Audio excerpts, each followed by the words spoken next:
है, पर बाबा ने श्वास दे। शिव तत्व है, उसको पहचानो, उस देवाधिदेव महादेव को जानो।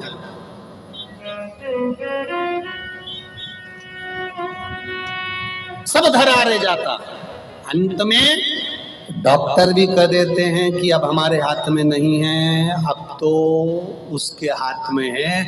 मतलब डॉक्टर को भी मालूम है कि एक ऑपरेशन करने वाला वहां बैठा हुआ है जो कुछ नहीं करता। केवल लोग कहते हैं ना कि तुम्हारा महादेव क्या करता है, हम कहते हैं कुछ नहीं करता। किसी पैसे वाले की पत्नी कथा सुनने आए और उसको कोई रोग दे, अच्छे पैसे वाले की पत्नी कथा सुनने आई, खूब अच्छे मिनिस्टर की पत्नी, खूब अच्छे अधिकारी की पत्नी कथा सुनने आए और उसको दरवाजे पर कोई रोक दे, तूने मुझे रोका कैसे? तू मुझे जानता नहीं है, हम नहीं जानते, अंदर नहीं जाने देंगे, बोल दिया ना एक बार नहीं जाने देंगे तो नहीं जाने देंगे। तू मुझे जानता नहीं है, लगाऊं फोन? लगा ले। और उन्हें फोन लगाया और फोन लगा के जैसे ही दरवाजे के उस व्यक्ति को दिया, उन्होंने कहा मैडम हम समझ नहीं पाए, प्लीज कम, अंदर आ जाइए, आइए अंदर जाइए, बैठिए। उसने फोन लगाया तो लोग पूछते हैं ये महादेव करता क्या है? कुछ नहीं। आखिर एक लोटे जल में ऐसा क्या है? हम कहते कुछ नहीं। जब दुख की घड़ी आती है लोग एक लोटा जल लेकर महादेव के मंदिर में पहुंचते हैं। क्यों? यमराज से कहने के लिए लगाओ फोन। और एक लोटा जल जैसे ही महादेव को चढ़ाने के लिए जाती है, महादेव समझ जाते हैं इसने फोन लगा दिया महादेव को। और महादेव को फोन पहुंच गया तो महादेव ने डमरू खड़काया। जो डमरू खड़काया तो यमराज भी कहने लगे आप वाइट कलर की टवेरा लेकर पहुंचो, मैं ब्लैक कलर की स्कॉर्पियो वापस ले जाता हूं। महादेव आप नंदी को लेकर पहुंचो, मैं इस काय पे बैठता? अरे बोलो बोलो यमराज, पैसे पर इस ब्लैक कलर की स्कॉर्पियो को मिले। और अंत समय प्रभु वचन दिया तो निभाना पड़ेगा, आए ना आए कुटुंब कबीरा, अंत समय प्रभु आना पड़ेगा, ओ वचन दिया तो निभाना पड़ेगा, वो वचन दिया तो निभाना पड़ेगा। अंत समय में वो आकर खड़ा हो जाता है। नवनिधि शिव महापुराण की कथा कर रही है। आपके भीतर का विश्वास जागृत करिए। जिस दिन आपके मन में आ गया कि एक लोटा जल चढ़ाने से होता क्या है, जिस दिन आपके भीतर आ गया कि एक बेलपत्र चढ़ाने से होता क्या है। किसी ने एक मैसेज करा था, उसमें लिखा था हमारे दिल्ली में ना तो समी का पत्ता मिल पाता है, ना बेलपत्र मिल पाता है, हम शंकर जी को क्या चढ़ाएं। हमने उनको मैसेज में खबर करवाई कि आशीष उनको लिखकर भेज दीजिए, आपने बस दिल से अगर एक लोटा जल चढ़ाते समय महादेव का स्पर्श करते हुए कह दिया बाबा मैं बेलपत्र चढ़ा रही हूँ, मैं शमी पत्र चढ़ा रही हूँ, बाबा ने उसको स्वीकार कर लिया। आपके दिल में आया तो सही, आपके हृदय में यह भाव आया तो सही कि मैं बेलपत्र कैसे चढ़ाऊं, मेरी दिल्ली में नहीं मिल रहा, समी पत्ता नहीं मिल रहा, मुंबई में समी पत्र नहीं मिल रहा, मुंबई में बेलपत्र नहीं मिल रहा, मैं बाबा को चढ़ाऊं तो चढ़ाऊं कैसे। बाबा नहीं कहता कि तुम बेलपत्र चढ़ाने के लिए आओ, बाबा नहीं कहता कि तुम समी पत्र चढ़ाने के लिए आओ, बाबा तो कहता है एक बार मेरे सामने आकर बैठ जा, बस मेरे। श्री शिवाय नमस्तुभ्यम। जैसे अभी 30 वर्षा एकादशी आ रही है, ये पिछले वर्ष के योग में पढ़कर इस वर्ष फिर कृपा कर दी भगवान। देखिए अब ये सोचिएगा कि ये 30 वर्षा एकादशी अभी 2 वर्ष से लगभग बाबा की शिखर, इससे पहले कई साल निकल गए थे तो नहीं आई थी। पर ये सोचो कि ये 2 साल से कोरोना भी आ रहा है तो ये 2 साल से 30 परसा एकादशी भी आ रही है। समझने वाली बात है सब। इससे पहले तो 30 परसा एकादशी कई वर्ष निकल जाते थे तो नहीं आती थी, ढूंढ ढूंढ कर रह जाओ तो नहीं आती थी। तो ये 2 वर्ष पिछले भी वर्ष में भी इसका स्मरण हुआ था 30 परसा का, इस बार फिर 30 परसा पड़। आखिर क्यों? और 2 साल से ये कोरोना कहर ढा रहा है और 2 साल से ही पंचांगों के अनुसार ये 30 परसा आ रही है। विचार करिएगा कि ये भगवान क्या दर्शाना चाहता है, भगवान क्या कृपा करना चाहता है, भगवान क्या करुणा करना चाहता है। कल जो एकादशी आ रही है 30 परसा एकादशी रहेगी, उसके बाद में द्वादशी लग जाएगी और द्वादशी के बाद में फिर त्रयोदशी लग जाएगी। 3 पद्म पुराण का उत्तराखंड वर्णन करता है कि 3 एकादशी के क्रम में त्रिस्पर्शा जब पड़ रही, त्रिस्पर्शा एकादशी के क्रम में जब त्रिस्पर्शा पड़ रही हो, अर्थात एकादशी भी पढ़ रही हो, द्वादशी भी पढ़ रही हो और त्रयोदशी भी पढ़ रही हो, त्रिस्पर्शा। कहते हैं हजारों हजार बार गंगा का स्नान, हजारों हजार बार। कहते हैं हजारों हजार बार गौदान, हजारों हजार बार मंत्र जाप, हजारों हजार बार सारे पृथ्वी के तीर्थ में स्नान, पूजन, दान, अश्वमेध यज्ञ के 1000 गुना फल, सोम यज्ञ सर्वोत्तम यज्ञ के 1000 गुना फल केवल 30 परसा एकादशी पद्म पुराण कहती है उस दिन व्रत करने से प्राप्त हो जाता है। गंगा के जल में एकादशी के दिन 7 बेलपत्री डालकर जो नंदीश्वर भगवान अर्थात जो शंकर जी के शिवलिंग के सामने नंदी होता है, उस नंदी के चरण पर गंगा का जल चढ़ाकर बेलपत्री शिव पर समर्पित कर देता है, उसके घर में रुपया रुकना चालू हो जाता है। फिर वो गलत जगह पर नहीं जाता, गलत स्थान पर वो धन जाएगा ही नहीं। कई लोग इसको धन के लिए भी करते हैं, संपदा के लिए। संपदा के लिए अर्थात जिसका व्यापार नहीं चलता, जिसके घर में पैसा नहीं आता, या नौकरी नहीं लग रही, या सर्विस नहीं लग रही, आप अप्लाई कर रहे हो, जगह जगह जाकर इंटरव्यू भी दे रहे हो और पैसा नहीं आता, तो उसके लिए भी प्रयास किया जाता है। पर उसके लिए यहाँ पर जो धन के लिए करते हैं, उसके लिए विष्णुपदी के लिए करते हैं। मतलब जैसे गंगा के जल में तुलसी के 11 पत्ते डाले जाते हैं और उसको किसी भी नारायण के मंदिर में, राम कृष्ण शिव शंकर नहीं, राम कृष्ण भगवान विष्णु दत्त आदि जितने नारायण के मंदिर हैं, उस मंदिर में किसी भी पात्र में, एक छोटे से पात्र में उसको भरकर रखी आते हैं महाराज। उससे भी जॉब, सर्विस, नौकरी में सफलता प्राप्त हो जाती है। परंतु वो भी एकादशी को ही होता है। कुछ देर तक पात्र को रखा जाता है, फिर वही पात्र का जल किसी भी वृक्ष के नीचे डाल दिया जाता है, उससे भी नौकरी के लिए फायदा मिलता है।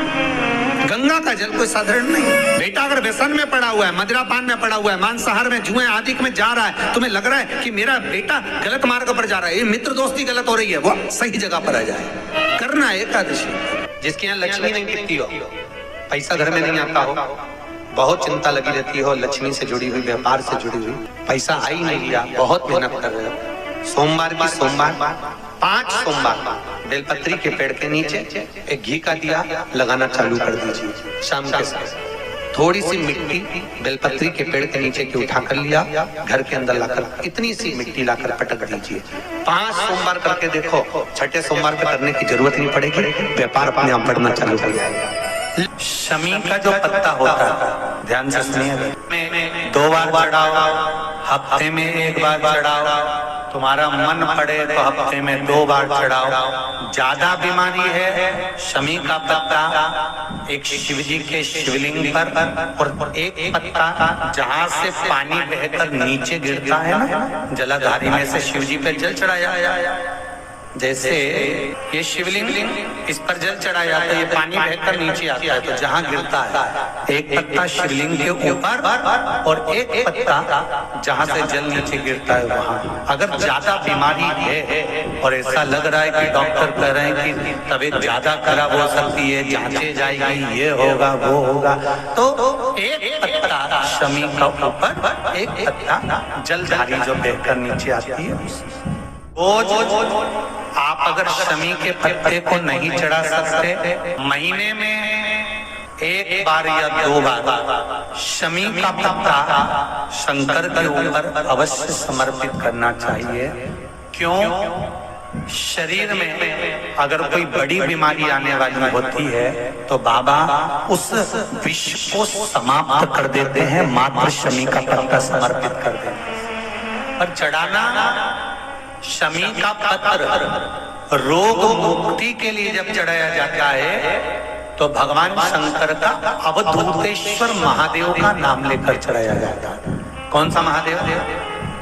जम के बोलो जरा, अवधूतेश्वर महादेव का नाम लेकर चढ़ाया। जिसको रात्रि में स्वप्न दिखते हो, स्वप्न में सांप दिखते हो, सर्प नजर आते हो, अर्थियां दिखती हो, मरा हुआ व्यक्ति दिखता हो, अगर वो श्राद्ध पक्ष आने में देरी है, अभी भी 10वीं, 11 और 12 3 दिन रोटी के अंदर गुड़ रखकर अगर गाय को सोमक पितृ का नाम लेकर गाय को खिला देते हैं, दूसरे दिन से ही सर्प दिखना बंद हो जाते हैं, मुर्दे दिखना बंद हो जाते हैं, स्वप्न दिखना बंद हो जाते हैं।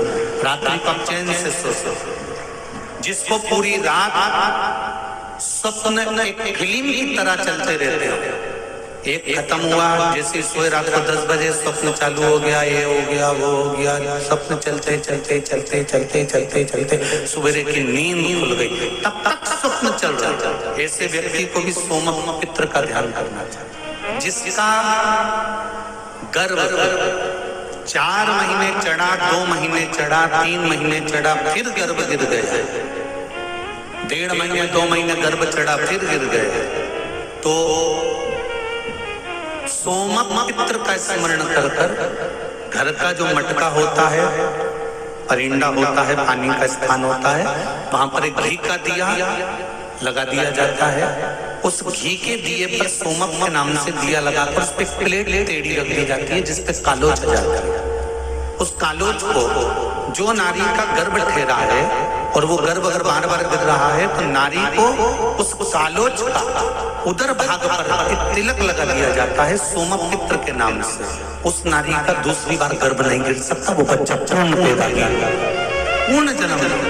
सोमक पितृ, एक बार फिर से नाम बोलिए, सोमक। 1 रुपए कमा रहा हूँ, 100 रुपए खर्चा हो रहा है, या फिर घर में क्लेश बना हुआ है, या घर में बीमारियां बढ़ी हुई है, तो एक काम करना प्रारंभ कर दो। शिव जी के मंदिर में एकादशी के दिन जब आप जल शंकर को चढ़ाने तो रोज ही जाते हैं, जब एकादशी का दिन रहे और शंकर जी के मंदिर में आप जल समर्पित करें तो 3 बार मुख से स्वधा स्वधा स्वधा या स्वधा स्त्रोत का पाठ, जिसमें 12 श्लोक। ज्यादा पितृदोष हो, ज्यादा तकलीफ चल रही हो, बहुत ज्यादा कष्ट में हो, तो शिव मंदिर में बैठकर या घर के मटका, परिंदा या पूजन वाली जगह पर बैठकर 12 श्लोक का सुधा स्तोत्र का पाठ भी कर सकते। प्रयास करा करो।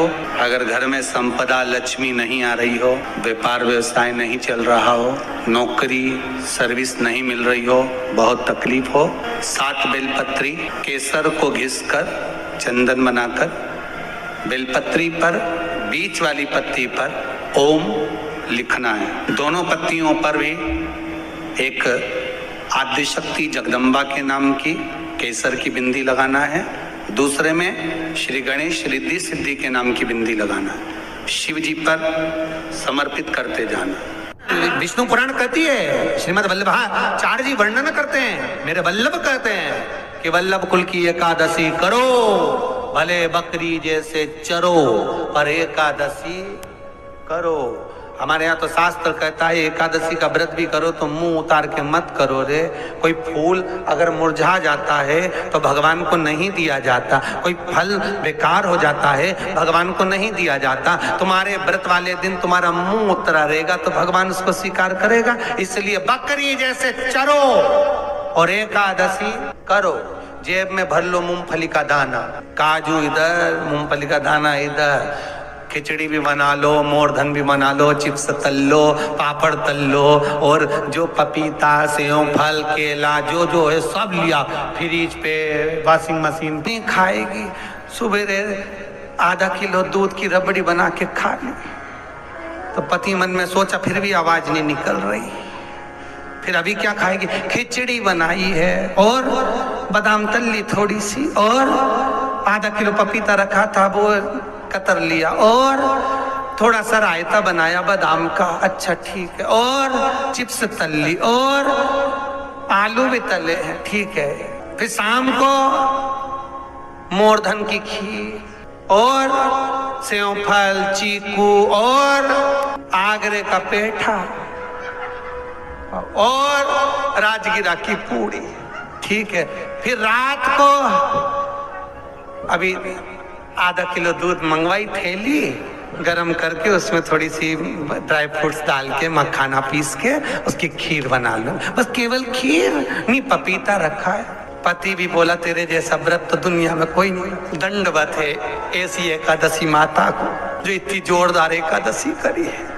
फिर पूछा किसने बताई?